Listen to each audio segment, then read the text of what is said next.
Alors Wisher, c'est une BD qui est dessinée par Giulio De Vita et dont le scénariste est Sébastien Latour. Alors, le personnage principal, c'est Nigel. Donc, Nigel, c'est une petite fripouille qui sévit dans les bas-fonds et qui en fait passe son temps à se procurer les objets et à les revendre à la mafia locale. Et il va se retrouver malgré lui pris dans un conflit entre deux sectes euh, assez particulières. L'une est la secte des féeriques, qui est un ensemble de magiciens, de lutins, qui voient un Nigel un sauveur, ou l'incarnation d'un sauveur qui pourrait les aider à sortir de leur déclin permanent. Et une autre société d'hommes qui sont en général couverts d'un chapeau melon, qui passent leur temps à essayer de tuer les féeriques, et depuis que Nigel connaît les féeriques, à essayer de tuer Nigel. Alors moi je trouve que c'était un pari un peu difficile quand même que le scénariste a fait parce que bon, le thème des féeriques dans le monde réel, c'est quand même, ça a été quand même repris. C'est un bon cliché quand même. C'est un bon cliché. Quand même, l'atout principal, c'est aussi ça, parce que finalement, il s'est vraiment bien débrouillé avec ce thème-là. Les féeriques, ils n'ont pas le même rôle que d'habitude, je veux dire, c'est pas la petite fée avec sa petite baguette, c'est pas vraiment comme ça. Ils sont inclus très naturellement dans le monde réel.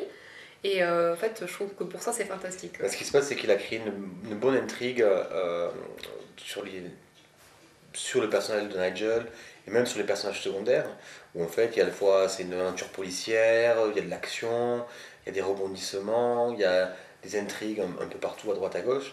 Donc en fait, l'histoire est intéressante et ne repose pas uniquement sur le fait du oh j'ai vu une fée.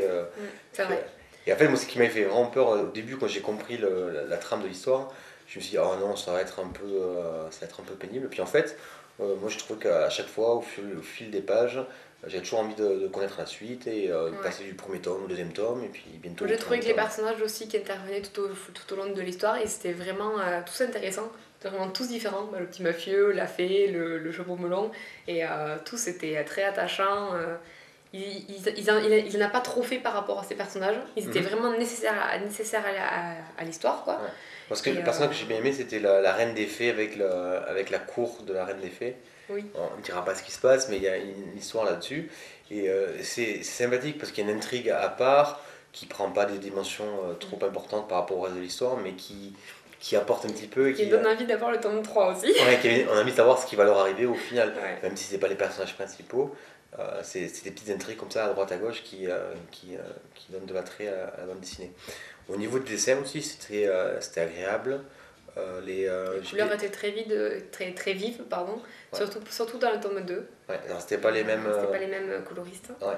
Et c'est vrai qu'il y avait une palette de couleurs beaucoup plus élargie dans le tome 2. Ouais. Et au niveau des personnages, je pense qu'il y avait un peu d'originalité où c'était pas aussi les clichés des personnages féeriques n'étaient pas trop réutilisés.